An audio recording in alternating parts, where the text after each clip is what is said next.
Hmm. ¿Qué pasaría si conociera a los autores de la terapia cognitivo-conductual? Vamos a investigarlo.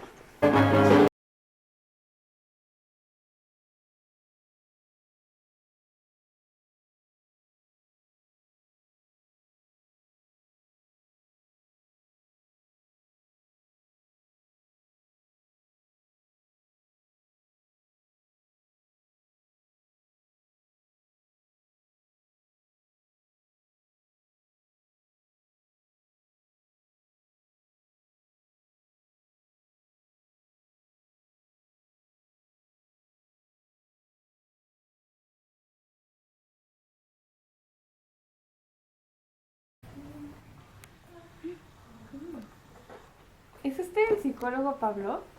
Da, soy yo.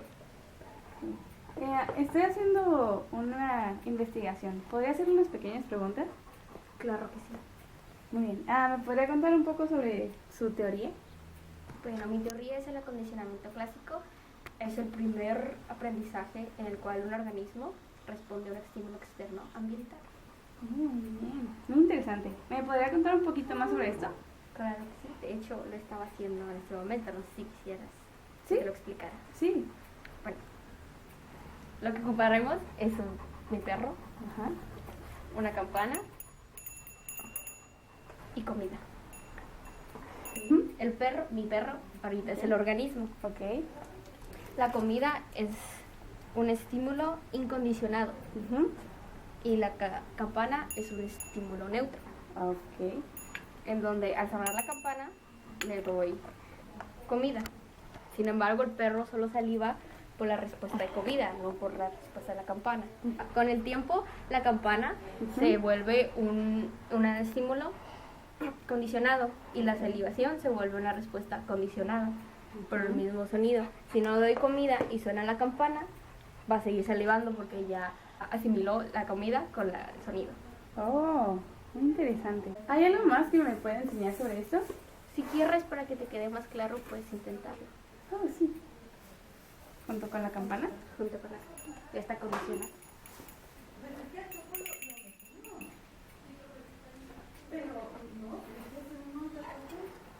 Si puedes observar cómo ahorita está salivando, Ujú. eso es por el estímulo que acabo de explicar. Ah.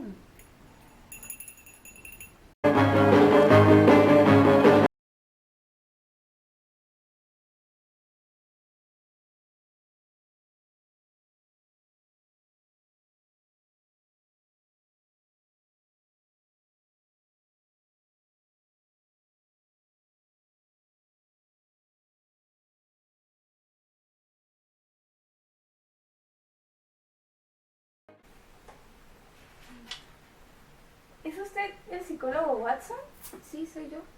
Oh, vengo del futuro y estoy haciendo como una investigación. ¿Podría hacer unas pequeñas preguntas? Claro que sí. Toma asiento, por favor. Gracias. Bueno, ¿me podría contar un poco sobre sus experimentos? Claro, bueno, mis experimentos se basan principalmente en demostrar teorías del condicionamiento clásico. ¿Y algo más que me pueda contar sobre esto? Claro que sí. Hay un experimento en particular acerca de un niño que se llama Albert y el experimento consistía principalmente en ver qué reacciones tenía el niño frente a determinados estímulos. Por ejemplo, animales con pelo, conejos, ratas, perros, y logramos descubrir que el niño no presentaba ninguna reacción fuera de lo normal, es decir, que se presentaba estable, pero descubrimos también que cuando había sonidos muy fuertes, el niño tenía una sensación de miedo. Entonces, nuestro experimento se enfocaba principalmente a eso. Oh, muy bien. ¿Y tiene algún ejemplo sobre, o algo que pueda ver sobre este experimento? No lo sé, tú vienes del futuro, ¿no hay algo que me puedas enseñar? Pues sí, tenemos algo que se llama YouTube. No sé si lo quiera ver. Claro que sí. John B. Watson. The purpose of the experiment was to show that a normal 9-month-old infant could be conditioned to have a phobia of something he wasn't scared of before. Firstly, Watson presented little Albert with objects that the baby wasn't afraid of, objects that Albert initially liked. A monkey, a dog, a rabbit, and finally a white rat. Albert particularly liked the white rat. In all of these clips, notice Albert's positive reactions. Now in these clips is where the conditioning starts. Each time Albert tried to touch the white rat, a loud iron rod was struck that would upset him. Notice how Albert starts to cry when he tries to touch the rat. Albert was then shown a rabbit, but this time he immediately begins to cry and attempts to crawl away from it. Bueno, y eso es más o menos lo que se ve en el futuro sobre Steve.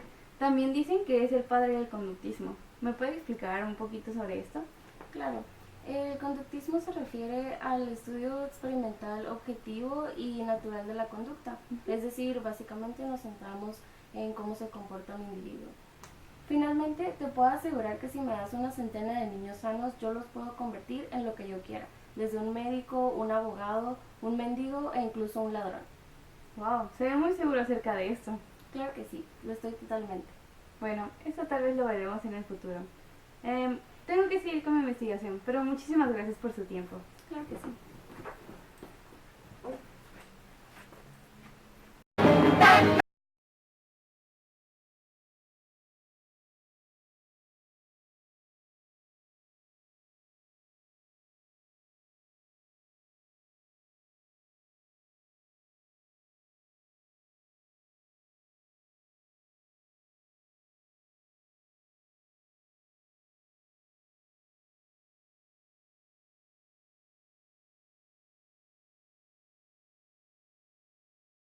Niños para que hagan lo que nosotros queramos. ¿Genéticamente? No, lavarles el cerebro. Hola, buenas tardes. ¿Son ustedes Bandura y Skinner? ¿Juntos? Nos conoce.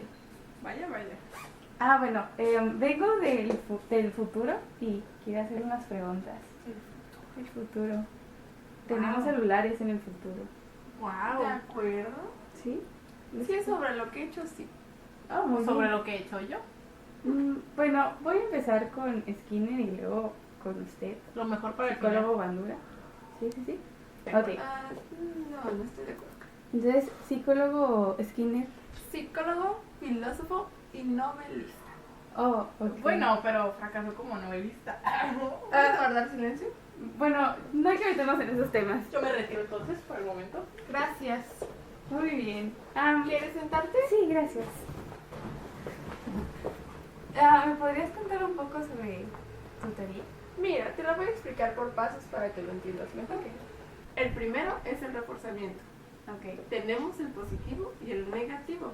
En el positivo se da una recompensa.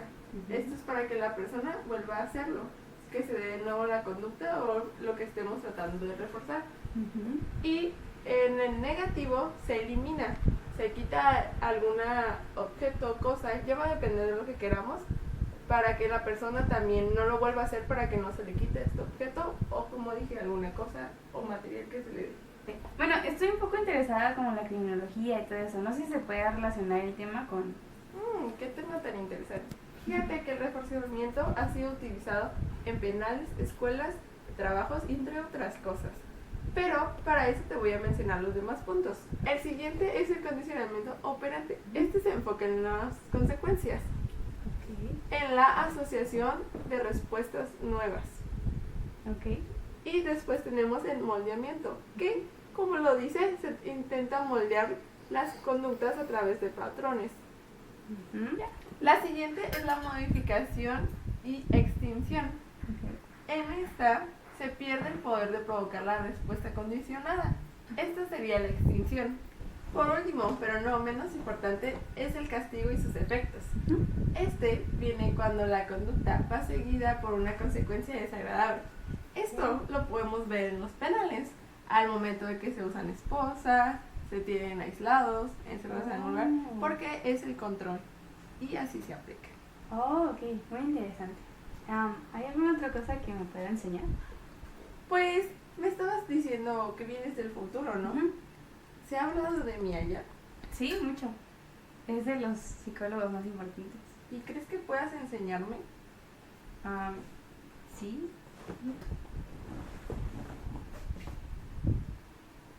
Bye.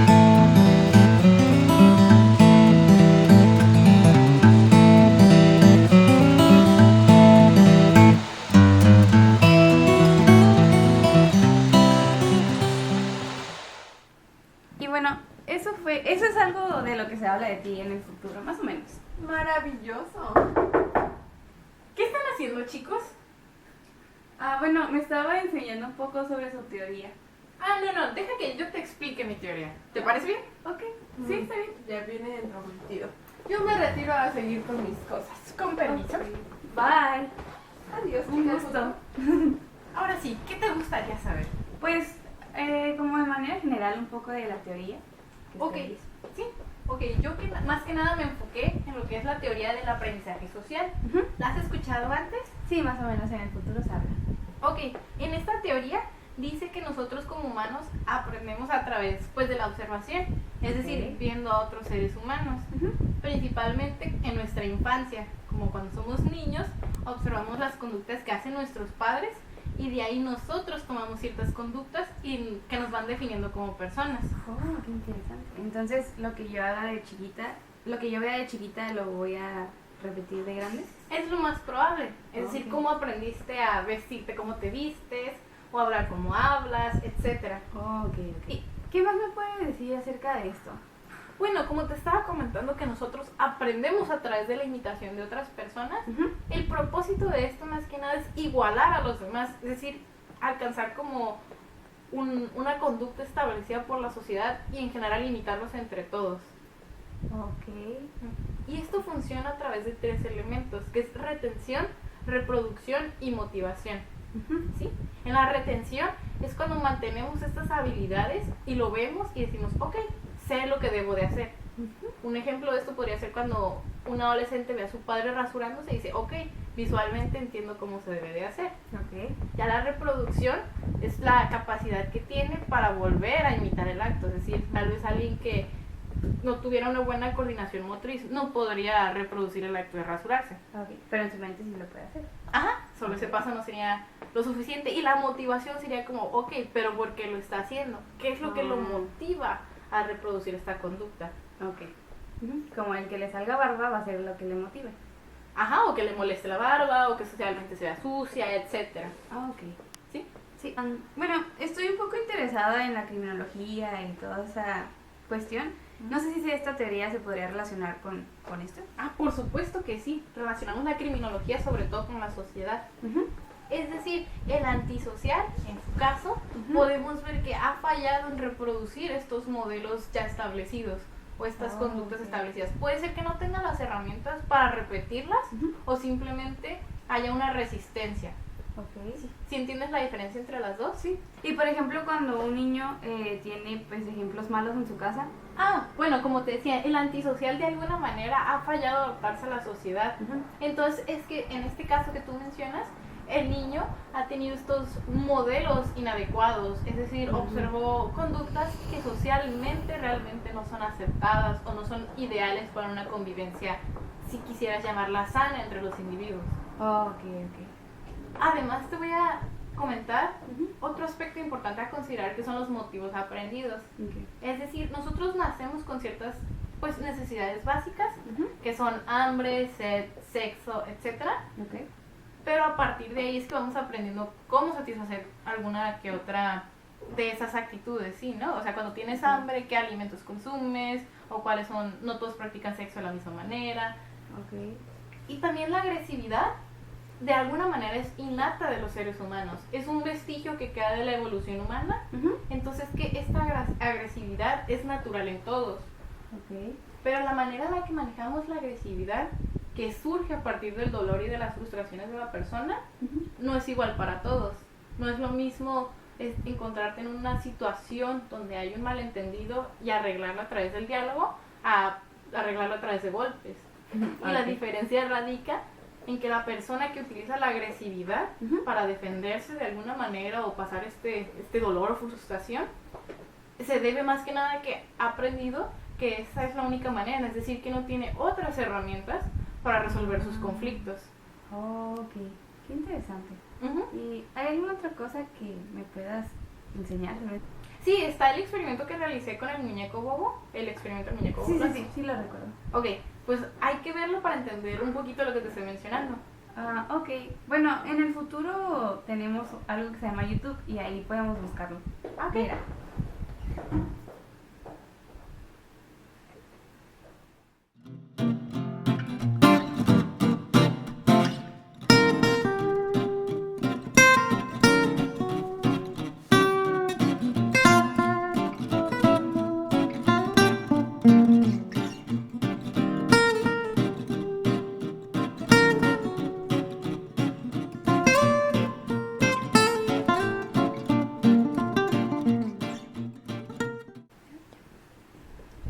más o menos es lo que hay en las redes sociales.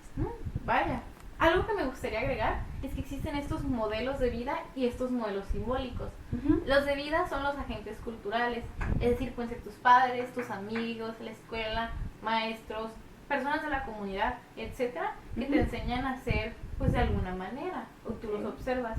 Y los modelos simbólicos son aquellos que vemos a través de libros, revistas, televisión, muy importante, y otros medios de comunicación. Es decir, muchas veces conductas violentas, niños las aprenden a través de viendo programas de televisión. Ok. ¿Sí? Otra cosa que hay que considerar, ya para finalizar, son el reforzamiento vicario y el castigo vicario. A esto se refiere que el reforzamiento y el castigo lo aprendemos a través de, experimentamos lo de la otra persona a través de la observación. Es decir, por ejemplo, si un narcotraficante le va bien en la vida, aún a pesar del peligro que pueda pasar en su vida, a lo mejor y refuerza a un niño por el estilo de vida que lleva tan lujoso, mujeres, dinero, etcétera, y eso refuerza al niño aun cuando él no ha vivido directamente eso. O al revés el castigo. Es decir, vemos que castigan a otra persona y podemos conocerlo como vergüenza ajena o experimentarlo en carne propia. Por ejemplo, a las mujeres criminales, que pues la sociedad las tacha de una manera todavía más recriminatoria por los actos que hacen.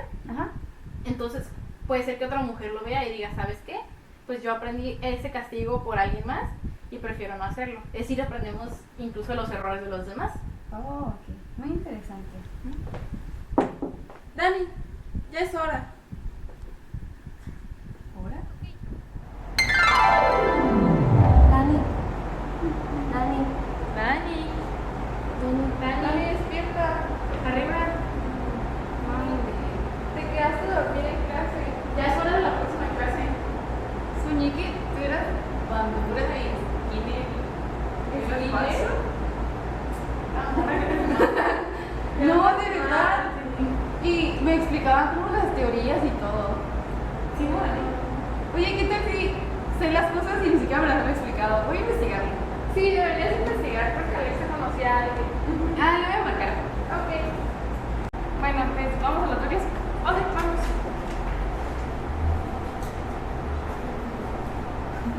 Ok. Hey, Alexa, ¿te acuerdas que me había dicho que tenías una maestra que era especialista en terapia cognitivo-conductual? Ajá. Te iba a decir que sí, puedes hacerle una entrevista por mí. ¿Sí? ¿Y me la mandas? Ok. Gracias. Bye. Oh, Alexa me mandó la entrevista. Vamos a verla. Hola, muy buenas tardes. Estamos con la doctora, psicóloga Melissa Torres. Enseguida le haré unas breves preguntas sobre el modelo conductual. La primera sería: ¿en qué consiste la terapia conductual?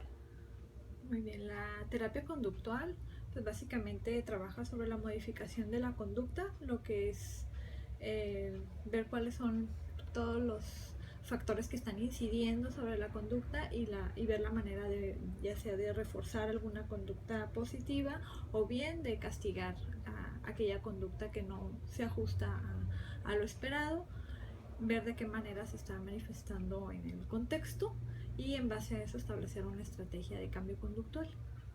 Muy bien. ¿Y en qué la criminología conductual, cómo se relaciona con esto? Digamos que veríamos todos los factores que inciden sobre, ahora sí que en el contexto, todo lo que opera en el contexto que ha llevado a la persona a conducirse de una manera que salga, vaya, de la norma, ¿sí? Que eso puede venir, pues muy probablemente si se trata de una persona adulta, pues desde su infancia, a lo mejor ciertos condicionamientos donde a lo mejor las personas no midan el peligro o esta cuestión empática hacia las otras personas, y que ya en base a condicionamientos o inclusive puede haber aspectos neurológicos que incidan sobre una conducta criminal. Y partiendo de esto, ¿de qué manera se puede involucrar pues esta terapia conductual con la psicología criminológica? Pues podría trabajar en base a las ideas irracionales, ¿sí? En el caso de lo cognitivo-conductual, y tendría que ser con personas adultas. Sin embargo, tendríamos que ser muy cuidadosos en función de que si esta persona ya está fuera de la realidad o presenta un grado de psicosis, pues tendríamos que ser cuidadosos porque quizá la terapia pues no pudiera resultar como tan benéfica. Y ahora sí que depende del caso, sería ver la posibilidad de que fuera un modelo efectivo, ¿no?, para la persona. ¿Cuál es el resultado de los efectos del castigo en la conducta del individuo? Bueno, yo creo que ahí depende también de la edad de la persona que vamos a castigar y el castigo que vamos a emplear. Según las últimas pues, investigaciones acerca de los castigos, digamos que resultan más efectivos los castigos que son negativos, que implican retirar algo que sea agradable para la persona y de esta manera motivarla a que presente un buen comportamiento en lugar de darle castigos positivos, que en este caso implica dar algo desagradable, como bien puede ser pues algo ofensivo, un golpe, una cachetada o en darle algo desagradable. Desde la perspectiva cognitivo-conductual, ¿qué tipos de conductas criminales se puede abordar? ¿Qué tipo de conductas criminales? Pues yo creo que tendrían que ser cuestiones un poco más, digamos, menos graves, como a lo mejor el robo, ¿no?, el haber tomado algo ajeno. Pudiera trabajarse a partir del modelo cognitivo-conductual, como bien podría ser como lo que le llevó a la toma de decisiones o que se dijo a sí misma en ese momento en el que tomó algo ajeno y emocionalmente de qué manera impacta esta conducta en una persona que a lo mejor sí tiene desarrollada lo que es la vergüenza, la culpa, ¿no? Es lo que nosotros tendríamos que estimar en el paciente si realmente tiene desarrolladas estas virtudes de la vergüenza, la culpa, pues entonces sí pudiéramos manejar el modelo. Pero si de plano estamos hablando de alguien que es psicópata o que no tiene desarrolladas estas virtudes, pues no resultaría benéfico. Y partiendo de esto, entonces, ¿cuál sería la importancia de utilizar esa terapia en el área criminológica? Pues sería bastante relevante, ya que pues incide sobre el nivel de pensamiento y de qué manera el sistema de creencias influye sobre la toma de decisiones, ¿no? Y ese es el impacto conductual, emocional o fisiológico que pudiera tener el hecho de no seguir la norma, ¿no?, de salir sobre lo esperado socialmente. Puede llevar a la persona a tomar mejores decisiones en un futuro en función de un cambio en su sistema de creencias. Y desde su punto de vista, ¿cuál es el área de oportunidad para esa terapia en el ámbito de criminología? Pues sería en los casos donde de repente a lo mejor por una cuestión emocional o que de repente algo salga de los límites de la persona, que esté en un grado de desesperación y que le lleve a cometer algún tipo de delito, el que pueda modificarlo a partir del sistema de creencias y lo que le llevó a tomar esa decisión, ¿no?, de delinquir, de cometer un acto criminal, ¿sí? Esto nos ayudaría a evitar o prevenir que pueda surgir de nuevo este tipo de conducta al momento de modificar el pensamiento, que es sobre lo que actúa el modelo, sobre el sistema de creencias, sobre los pensamientos automáticos que vienen a la persona en el momento que va a cometer un acto, y ver de qué manera impacta en su conducta emocionalmente o fisiológicamente el hecho de cometer este tipo de acciones, ¿no?, que a lo mejor puede ser que le lleven a un estado de intranquilidad posterior por haber cometido. Como te digo, todo depende de si la persona tiene desarrollada la culpa, la vergüenza de las acciones. De otra manera, pues no, sería algo complicado. Y por último, ¿qué técnicas se puede llegar a utilizar para conductas antisociales? Para conductas antisociales. Pues tendríamos que ver, tratar de integrar quizá el probable apego que pudiera llegar a tener la persona. Se dice que a veces en las personas antisociales o psicópatas sí suelen tener como esta cuestión de culpa o vergüenza o de empatía hacia las personas que son muy allegadas a ellas. Tendríamos que medir esta posibilidad e inclusive ver pues cuáles son las consecuencias de estas acciones. Es una línea muy delgada.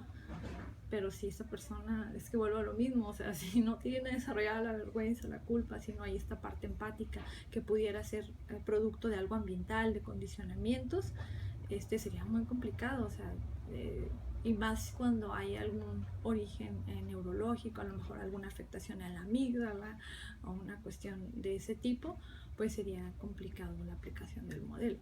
Tendría que ser una persona con cierta capacidad, no sé, de que tenga conciencia acerca de la problemática y del daño que pudiera llegar a cometer a otras personas, empezando por el daño a sí mismo, ¿no? Porque igual un acto así puede pues ir en contra de la pérdida de su libertad incluso. Ok, muchísimas gracias por su tiempo.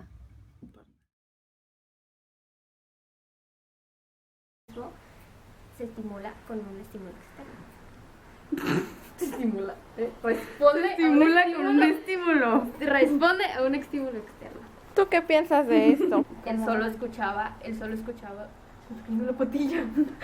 Oh no, se va a morir. Espera. Ya se volvió a sentar. Pero ya después. Ajá, Ey, siéntate acá. Tienes que estar en el mismo lugar que hace ratito. muchacho. No muévete. Ve, no. Aquí vemos el maltrato animal que sufrió durante todas las escenas. ¿Cómo te sientes con esto? ¡Corre! Bro. Nos levantamos muy temprano para hacer esto, profe. Pónganos bien. En este. La cara de Dani. Es como un meme.